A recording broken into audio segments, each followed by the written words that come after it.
What's up? What's up, my mind, your money business folks? It's me yet again with another video. Hope you guys are having a great day, a blessed day, another day to make better decisions. But today, I'm going to talk about how many households in the US spend too much housing, too much money on housing. Like, are you spending too much money on your house? We're doing it on cars, or we're doing it with cars. I was having a conversation with someone not long ago where he says he went to visit a family member in the hospital, and he walked outside with the mother, and she instructed him to look at her car. And then she told him she has 36 more months left on her car payment. Her car payment is over $500, and it's a used car. And she's complaining about the car payment. And I brought that up to say this. We complain about a lot of situations that we place ourselves in, especially financially. So even though I'm pointing out a lot of negative things, when I have these talks, I do also give answers and suggestions on what can be done to avoid them. Because these negative situations that we oftentimes find ourselves in, they're also teaching moments. They should be teaching moments. You can observe other people go through situations, right? And if you do not want to go through those situations, don't do what they did. Don't take a chance in thinking that your situation may turn out differently. Just don't do it. Do the opposite of Nike. Don't do it. Right? So again, how many households in the US spend too much money on housing? And the information that I have, right, the data came from the Census Bureau American Community Survey. So I just wanted to point that out. I'm not just talking about something that I believe to be true. This information and the data is coming from a survey. And this was updated in July of this year, July 27th. And it says here about 40.9 million households in the United States were cost burdened in 2022. That's 32.5% of all households. These households spent at least 30% of their total income on rent or mortgage payments and utilities. Wow. The Department of Housing and Urban Development considers households that spend more than 30% of their income on housing to be cost burdened. That is so true. Dave Ramsey says that's way too much money. He gives a certain percentage on how much you should spend on housing, like 25%.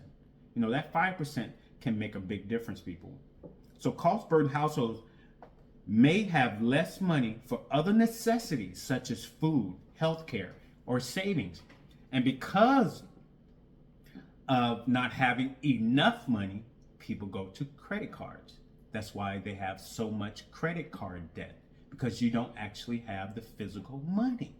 So what if we were educated starting in middle school on how much income you should spend on housing? Maybe we would know better. Maybe we would do better. Maybe. But you have a large amount of households, 32.5% in the United States, that are spending way too much on housing. And most often than not, we don't realize the mistake and the burden that we placed on ourselves and the lives of our family until we get in it. All we see, oh, I can afford to live here. Then you start making those payments, and then other things come up. You still have to pay health care. You still have to pay dental. You still have to pay car insurance. You still have to pay for life insurance. You still have to buy food. You still have to buy clothes. You still have to pay utilities. All these things, you still have to pay back student loans. You have to pay back your credit card. You have to pay back personal loans. And it adds up. So again, the Census Bureau's American Community Survey provides detailed population and housing data to help local officials, community leaders, and businesses understand changes in their communities. The survey is a vital source of information for policy and decision making. Like, so why do you think these politicians can run on certain campaigns, or they make certain topics the main thing that they're going to fix? Because they get this data. Here's the thing. I don't hear anyone talking about how they are going to help these individual people who are burdened get out of the bad situation that they're in. All they're talking about is, doing things that can help people. Why are we putting so much faith and so much power into an individual person or people to fix a problem that we placed on ourselves? So just like how we got ourselves into the situation, we also need to be able to get ourselves out of it. We should never expect some individual, no matter who they are, or a certain group of people, to do the work for us, because they can't. These people, these politicians, they can't, they may even implement good policies, or policies may get blocked by other cabinet members. Who knows? I'm not in it. But what if they can't get this thing passed that can help you? Now you put all your faith in that individual or that particular party, and they can't make do on their promises. Now what happens? It's like investing all of your money in one stock and not having it diversified. And then when that company goes down, you lose all of your money. However, if you had done some diversification, you've done some research, you had, your money spread out, when one company goes down, you don't lose all of your investment. So I say all that to say this: invest in yourselves. Again, it's easy to get ourselves into situations that become burdensome, but it's hard to get out mentally. That's why I say think a lot. We need to think. We don't think. And the hard part can be, stop trying to live like the Joneses. Stop living above your means. Stop putting up this image and likeness like you're something that you're not. Stop trying to be like these Instagram and social media people that is telling you have to do this and do that, or go here or drive this in order to be happy. Start thinking. Start living below your means. And then when you get older and you have the money and the assets, most important, the assets, to do whatever you want to do. And as you get older, you will see how a lot of that stuff really doesn't matter. Do you really need a Gucci, a Louis Vuitton belt, or shoes, Balenciaga? Do you really need all of that stuff? Especially if you can't afford it. If you can afford it, you can do what you want. But there are a lot of us that can't. So it says the number of cost-burdened households increased from 40.3 million in 2012 to 40.9 million in 2022. Cost burden considers both household income and housing costs, so factors affecting either of these can influence the number of burdened households. For example, changes in wages, employment status, or the number of people in a household can impact household income. We have to make plans. Say you have changes in wages for whatever reason. Find a better job. Stay on top of your certifications.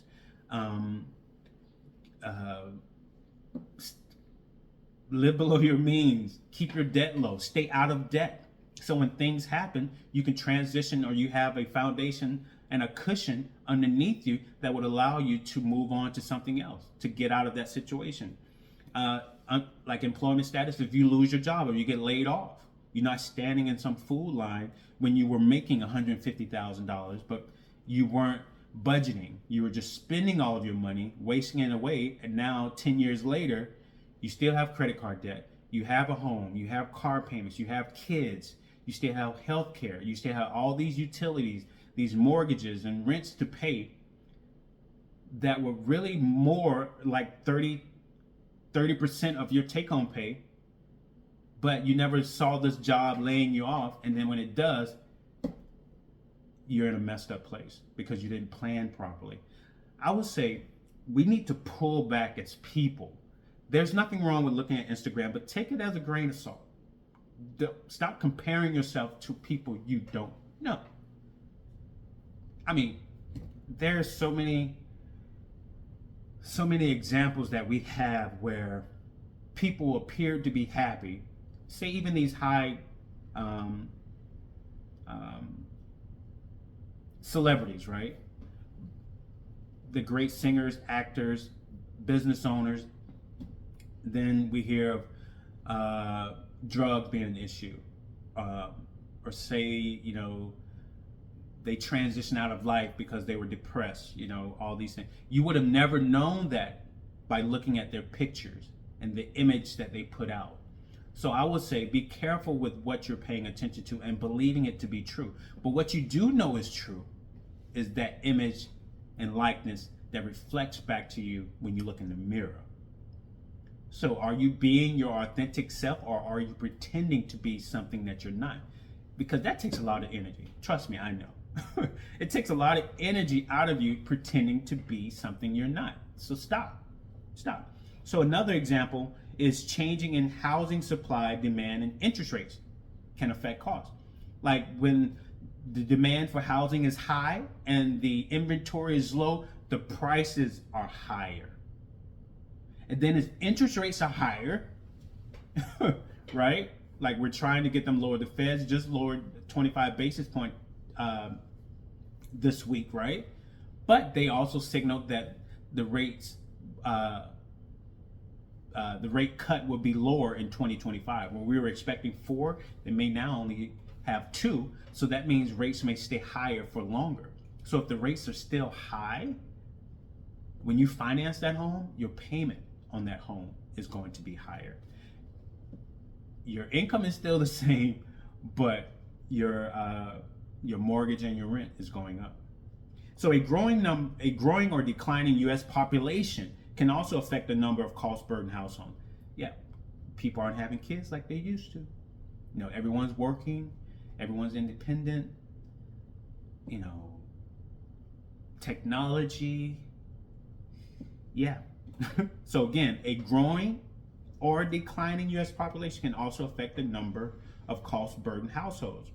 To counteract this, the USA Facts analyzed the percentages of cost-burdened households rather than just the number. This prevents such population changes from skewing the data. So in 2022, 32.5% of U.S. households were cost-burdened. This is down 3.4 percentage points from 2012. So cost burden varies from renters and homeowners. For example, during the Great Depression, 2007 to 2009, with the Great Recession, 2007 to 2009, unemployment rose. Millions of homes entered foreclosure and rental demand increased. By 2010, the cost burden had increased among renters while remaining stable among homeowners. From 2012 to 2022, the proportion of cost burden owner households decreased from 27.4% to 22.8%. Meanwhile, the cost burden among renter households changed from 52% to 51.9% over the same period. So it just goes to, it just depends on what the situation is, right? As far as how much rent will be compared to what mortgages could be, right? Rent went up during 2020 from 2007 to 2009, but because the rates dropped, right? There was a problem.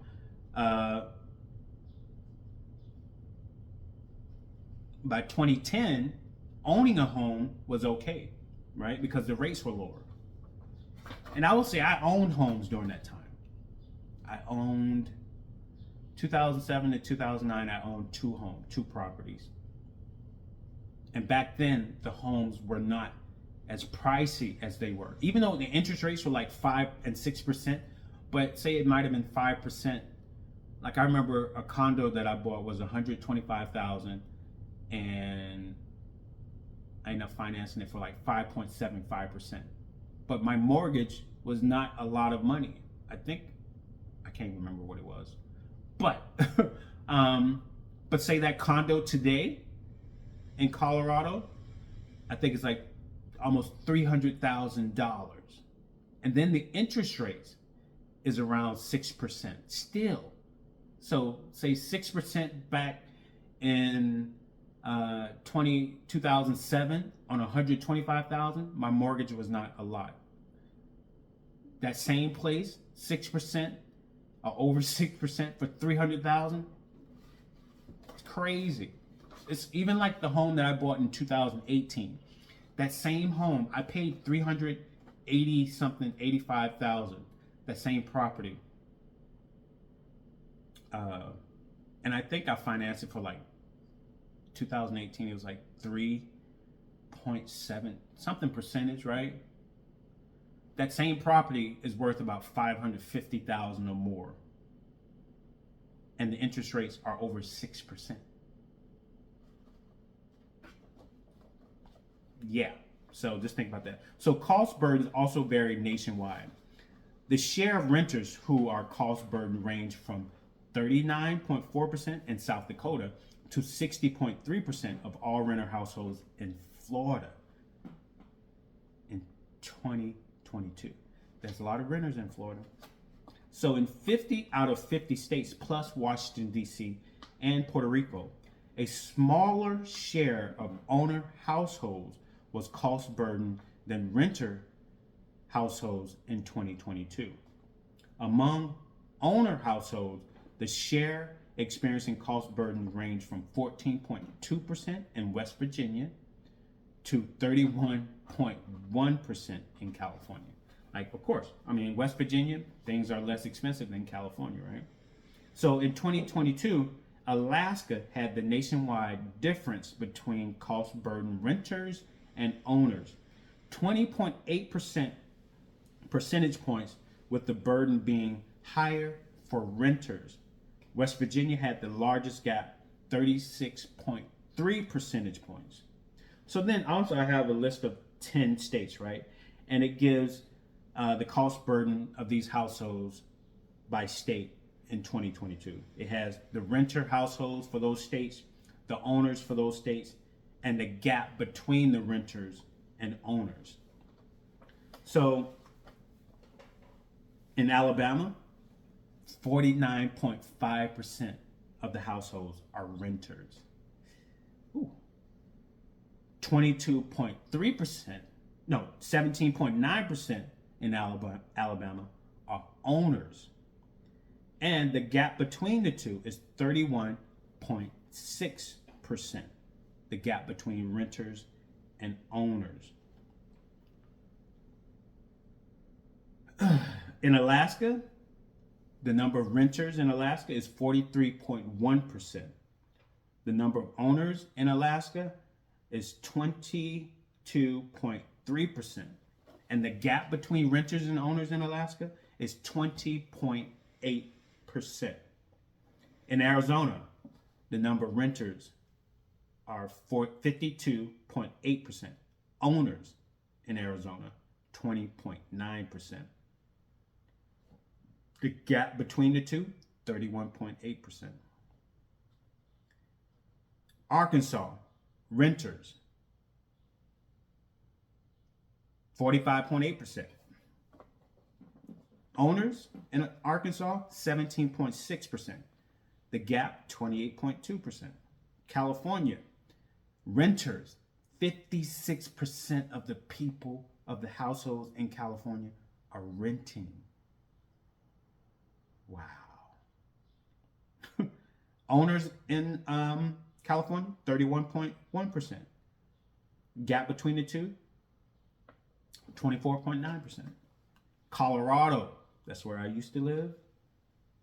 The number of renters, 53.2% of the people in Colorado are renters. And the prices are skyrocketing in Colorado for home ownership, well, not skyrocketing, but they're going up a lot. um, yeah, they've gone up a lot over the last 15, 20 years. What, 20? Yeah, 20 years. The number of owners in Colorado, 24.6%. The gap between the two, 28.6%. In Connecticut, the number of owners, the number of renters in Connecticut is 53.4%. Owners, 26.4%. The gap between the two, 27%. In Delaware, the number of renters in Delaware, 48.3%. Owners, 19.2%. Gap between the two, 29.1%. In Florida, the number of renter households in Florida is 60.3%. Owners, 26.8%. The gap between the two, 33.5%. The 10th state that they gave percentages on, the number of renters in Georgia is 51.8%. Households, owner households, 20%. Gap between the two, 31.8%. So, what this shows is that more people rent than they do own. Why is that? Not saying that, owning is better than renting, but why don't most people own? Why are our homes not being, passed down from generation to generation in these states? How are people planning their estates? Do they set up trusts? Do they leave money behind for their kids so that they can buy property and own it outright, so that they can do the same for their kids, have generational wealth continuing to flow? No, these articles that I read and the information that I've been putting out on this channel, if I'm not talking about specifically the stock market, and even the stock market, most people are not taking advantage of these things that can make you money. Like, if most people are renting in these states, that means a small percentage of people own the property. Because as we can see in these states, the home ownership is very low. So do the 17.9% of the homeowners in the whole state of Alabama own majority of the property, and so they're renting it out to the 49.5% of the people that do? If so, that means there's a small part of that whole state that owns majority of the wealth. Why is that? Why do they own so much? What do they know that you don't know? What are they doing that you're not doing in order to have ownership or have some type of leverage to keep them, not being able to pay rent? Because rent is going to continue to go up. It's going to go up. Everything's going up. Like the stock market goes up, rent is going to go up. But the invention of technology, some of this technology may replace people in certain positions, right? So are you preparing your kids for that? Are you talking to them about what it is that they plan to major in college? What do they really want to do? I know a lot of people, I can't speak, I may do a talk on that, like how many people that graduate college actually work in the field that they majored in. I know this one particular story. I know an individual whose daughter became a veterinarian. Very smart. Got out of college and went to work for Amazon. Left Amazon, and now she's a content creator on YouTube. There's nothing wrong with that, but a lot of people, why are you paying all of this money for something that you're really not passionate about? What are your passions? Like me talking to you guys about these things, I'm actually interested in it, I don't mind. I like learning new things. I like sharing information, because if I learn it and I find value in what I've learned, I like sharing it with like-minded people. And I've learned that not everyone thinks the same. Just because it helped, something that I learned helped me out, doesn't mean that I need to force that information on people thinking that they need the help as well. Because in order to get help, people have to first seek it. And not everyone is seeking help. A lot of people are just moving around blindly, and they never wake up from the dream that they're in, and then a bad situation happens and that they're not prepared for, then they're calling asking for help. Or they're in their 70s and they're still working because they can afford not to work. Because in their younger years, when they have the most energy and are able to work the most hours, they were doing everything but planning for age 70. They were living their best life. They were traveling all over the world. They were posting pictures on social media showing, how much fun they were to have, making $250,000 a year. And then boom, something happens.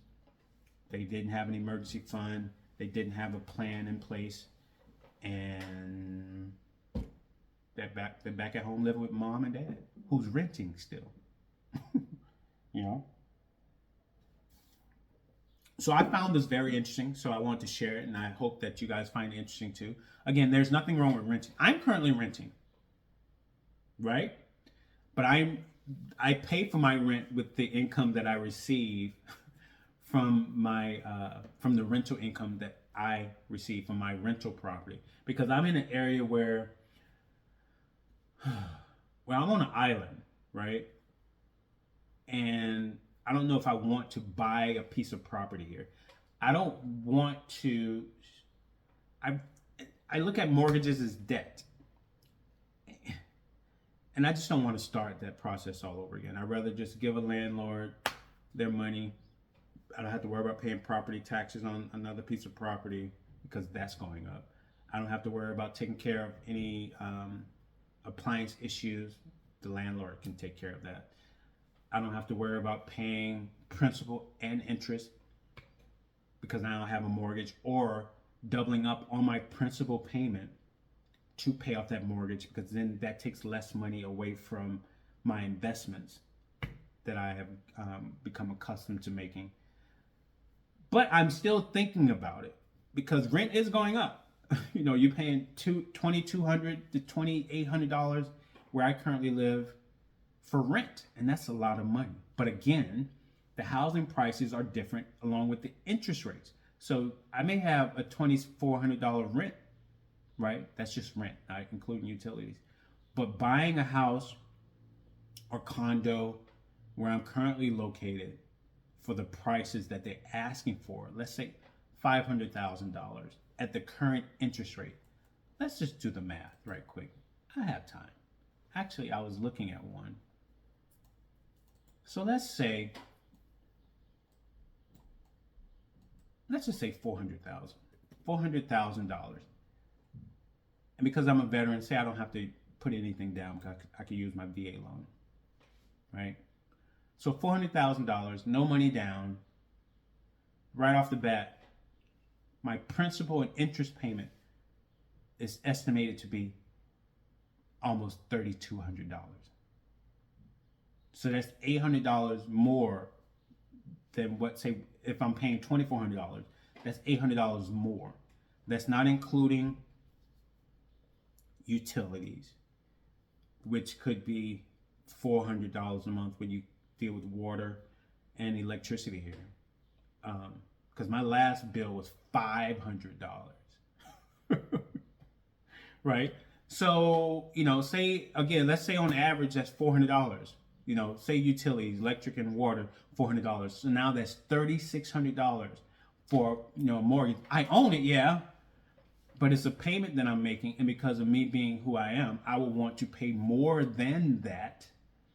Let's say I want to pay an extra principal payment. That principal payment, I don't know, say that principal payment may be $1,400, right? So now that's $5,000 a month that I will be paying on that property. And I'm like, I don't know if I want to do that. I can make more money just renting, continue with my investments. And if I'm making 15 to 20% or more on my investments every year, I think that's better than me owning the home. Even though homes, they're going up in value. But yeah, that's just my situation. Not that I had to share it, but again, that's something that I think about, because again, I'm talking about owning and renting when I'm currently renting, but I also own. I own 2 properties, and the rent that I get from those properties, so pretty much my rent here is a wash, and then I still have money left over after I pay my rent and my utilities here.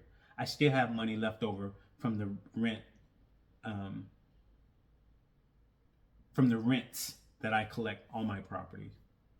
So I'm like, So it's almost like I don't really have, I don't really own anything, and I'm not really renting anything because it's a wash. So I still have my income from my job. I'm a military veteran, so I have my retirement. And then I also have my side business.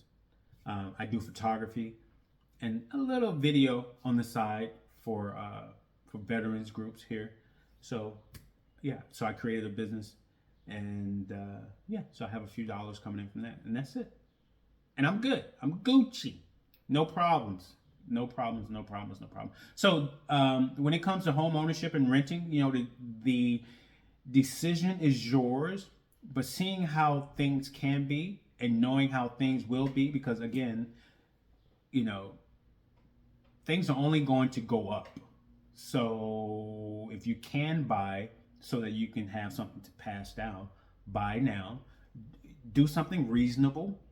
You know, oftentimes, you know, like the home that I bought last, it was 4 bedrooms, 3.5 bath, 3 floors, 2-car garage. Way too big. But in Northern Virginia, close to DC, that's how they build the homes in town. Like, they don't build like small condos. All I needed was a condo. But the houses and the townhomes are huge. And